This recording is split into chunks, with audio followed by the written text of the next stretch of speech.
શરૂઆત કરીએ સૌથી પહેલો મુદ્દો સુરતમાં આરટીઆઈના નામે ખંડણીનો કાળો કારોબાર ચાલી રહ્યો છે। ભાજપ ધારાસભ્ય પાલિકાની બેઠકમાં ચોંકાવનારા આંકડા આપ્યા છે, એટલે કે આરટીઆઈ જાહેર હિતને બદલે વસૂલાતનું સાધન બની ગયું છે અને એટલે આખો વિવાદ થયો છે, કારણ કે આરટીઆઈના નામે ખંડણી માંગતા 18 લોકોના નામ જાહેર કર્યા। સેન્ટ્રલ ઝોનમાં જ 18 લોકોએ 10,590 મિલકતોની માહિતી માંગી છે અને 18 લોકોએ આરટીઆઈ કોના ઇશારે કરી તે પણ તપાસ થઈ છે। ધારાસભ્ય અરવિંદ રાણાએ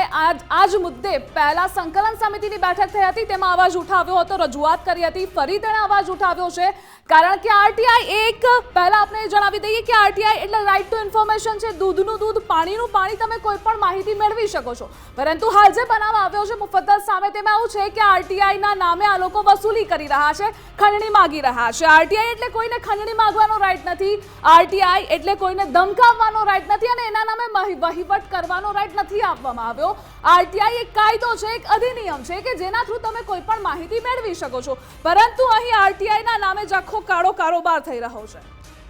ધ્રુવિશા, 2005માં આ કાયદો જ્યારે લાવવામાં આવ્યો, right to information act, Manmohan સિંહની સરકાર હતી દેશમાં, એ સમયે ખૂબ ચર્ચા થઈ હતી કે હવે તમારે કોઈ પણ કામગીરી થઈ હોય, જાહેર ક્ષેત્રની કામગીરી હોય, ખાનગી ક્ષેત્રની કામગીરી હોય, એ કામગીરીનો જે ડેટા દસ્તાવેજીકરણ થયું હોય સરકારી કચેરીમાં, ત્યાંથી એ માહિતી મેળવી શકાશે। ખાનગી રાહે તમે પત્ર લખીને આરટીઆઈના નિયમો અંતર્ગત એ માહિતી મેળવી શકશો અને તમે જાણી શકશો કે જે કામગીરી થઈ છે એમાં જે મથાળા હેઠળ જે ખર્ચ દેખાડવામાં આવ્યા છે, શું એ બરાબર છે કે નહીં, શું એમાં કોઈ આંકડા શંકાસ્પદ છે કે કેમ। પણ હવે આ બધાની વચ્ચે ધીમે ધીમે જેમ સમય વીતતો ગયો, હવે શું થઈ રહ્યું છે, લોકો આરટીઆઈ તો કરી રહ્યા છે, પણ એમાંથી કેટલાક તત્વો એવા છે કે જે એનો દુરુપયોગ કરી રહ્યા છે। અને આ દુરુપયોગ કેવી રીતે થાય છે કે ધ્રુવિશા, તમે જો કોઈ ખાનગી મિલકત વસાવી રહ્યા છો અને એમાં કોઈ બાંધકામ થઈ રહ્યું છે, તો તમારી માહિતી કઢાવવામાં આવે છે આરટીઆઈ અંતર્ગત, અને પછી એમાં લાગે કે કોઈ ગેરરીતિ થઈ છે અથવા તો જે માહિતી કઢાવનાર વ્યક્તિ છે એને કોઈ હિન્ટ તો મળી જ હોય છે કે આમનું જે બાંધકામ થયું છે એમાં થોડી ગેરરીતિ છે। હવે માની લો તમારા બાંધકામમાં કોઈ ગેરરીતિ થઈ છે, એવી માહિતી થર્ડ પાર્ટીને, જેને કશું લેવા દેવા નથી, એને મળી જાય અને પછી એવો મુદ્દો ઉઠાવે કે આમાં ધ્રુવિશાનું આ બાંધકામ કેવી રીતે થયું, કયા સંજોગોમાં થયું, એટલે એમ કે જો આની ઉપર આ કાર્યવાહી નહીં કરવામાં આવે તો મને આટલી રકમ, એટલે પછી સેટલમેન્ટ ઉપર વાત જાય। એટલે જે તે વ્યક્તિ સંપર્ક કરે જેણે આ માહિતી બદઇરાદેથી જ કઢાવી છે, એ સંપર્ક કરે જે તે વ્યક્તિનો। દાખલા તરીકે હું તમારો ઉદાહરણ આપી રહ્યો છું, તો તમારો સંપર્ક કરે કે તમારી આ જે માહિતી મેં કઢાવી છે એમાં ગેરરીતિ જણાઈ રહી છે, તો તમે આટલા પૈસા આપી દો તો મામલો સુલઝાવી દઈએ। આ રીતે ખંડણીખોરી થઈ રહી છે આરટીઆઈના નામે, અને આ સંગીન મુદ્દાને ખુદ ભાજપના ધારાસભ્યએ ઉઠાવ્યો છે અને એમણે ખૂબ સારી વાત કરી છે। એમણે કહ્યું, મહારાષ્ટ્રનો દાખલો આપ્યો, આ આરટીઆઈ એક્ટ છે એના અંતર્ગત કોઈ પણ વ્યક્તિ માહિતી માગે એટલે માહિતીની જે કચેરી છે ત્યાં જાય અને માહિતી કમિશનરની દેખરેખ હેઠળ એ માહિતી આપવામાં આવે। હવે માહિતી કમિશનર પાસે ઘણી બધી સત્તા છે।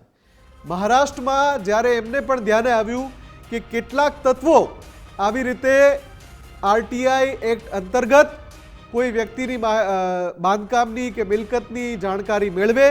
એમાં ગેરરીતિનો તાગ મેળવે અને પછી એને બ્લેકમેલ કરે, એમની પાસેથી ખંડણી માગે, આ એક એવી મોડસ ઓપરેન્ડી છે કે જેનાથી ગુનાહિત કૃત્ય થઈ રહ્યું છે।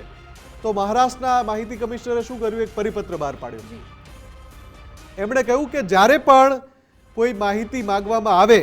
એમાં જો મોટા પ્રમાણમાં જાહેર હિત સંકળાયેલું ન હોય તો એ માહિતી નહીં આપવાની। એટલે દેખાઈ આવતું હોય કે ભાઈ આણે આ વ્યક્તિએ માહિતી માંગી છે આરટીઆઈ અંતર્ગત, પણ એમાં કોઈ જાહેર હિત નથી, લોકોનું કોઈ સારું થવાનું નથી આમાં, તો એના માટે થઈને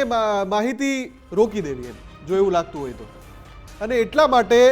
અરવિંદ રાણા, જે ભાજપના ધારાસભ્ય છે, એમણે માંગણી કરી કે જેવી રીતે મહારાષ્ટ્રમાં થઈ રહ્યું છે ત્યાંના માહિતી કમિશનરે એક પગલું ભર્યું, શા માટે ગુજરાતમાં એવું ન થાય, અને એટલા માટે જ આખો મામલો સુરતમાં ઉઠ્યો છે। આપણી સાથે રાકેશ પણ જોડાયેલા છે। રાકેશ, ઘણા સમયથી કેટલાક તત્વો એક્ટિવ થયા છે। આરટીઆઈ જેની શરૂઆત થઈ 2005માં, એક ખૂબ ઉમદા કોશિશ હતી કે ભાઈ જનતાને જાણવાનો અધિકાર મળે, રાઇટ ટુ ઇન્ફોર્મેશન, પણ જેમ જેમ સમય વીતતો ગયો, ટેકનોલોજી આગળ વધતી ગઈ, એમ કેટલાક તત્વો આ આખો એક સારો એક કાયદો છે અથવા તો એક એક્ટ છે એને બનાવી દીધો છે ખંડણીખોરીનો રસ્તો. સુરતમાંથી આજે આખો મામલો ઉઠ્યો છે. એનું કારણ શું અને જે 18 નામ સામે આવ્યા છે એ 18 નામો ક્યારથી આ રીતે સક્રિય છે?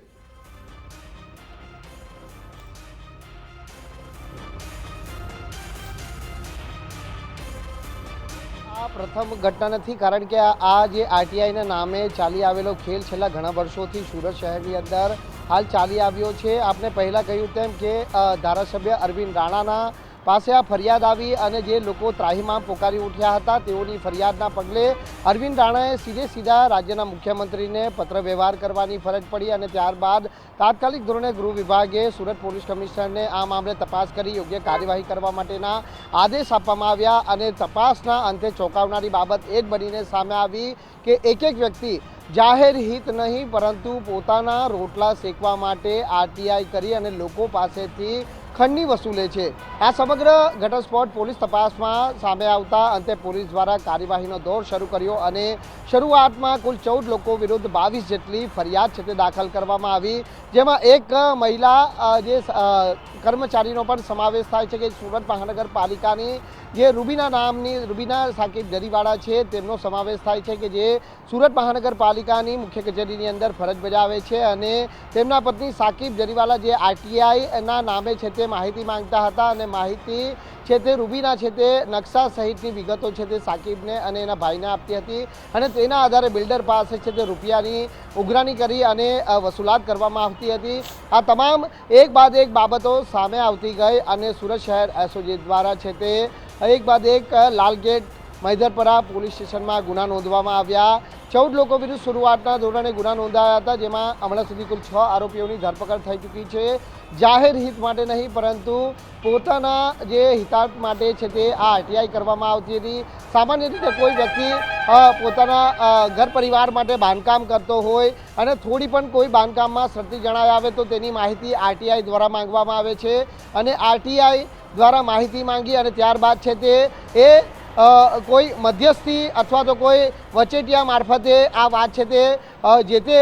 મિલકતદાર પાસે પહોંચાડવામાં આવે છે અને મિલકતદારને ત્યારબાદ બ્લેકમેલ શરૂ કરવામાં આવે છે કે જો તમારે બાંધકામમાં ખોટું થયું છે અને જો અરજી કરવામાં આવશે તો તમારા બાંધકામનું ડિમોલિશન કરાવવામાં આવશે. એટલે સામેવાળી વ્યક્તિ પણ મજબૂર વશ થઈ જાય છે કે પોતાની મહામૂલી જે કમાણી મહેનત પરસેવાની કમાણીથી બાંધકામ કર્યું હોય અને એકાએક જો આ બાંધકામ પર ડિમોલિશનના હથાળા ઝીકાઈ જાય તો સ્વાભાવિક છે કે તેને માથે હાથ દઈ રોવાનો વારો આવે. એટલે મજબૂર વશ થઈને જે તે સમયે આવા જે વ્યક્તિ ખાનગી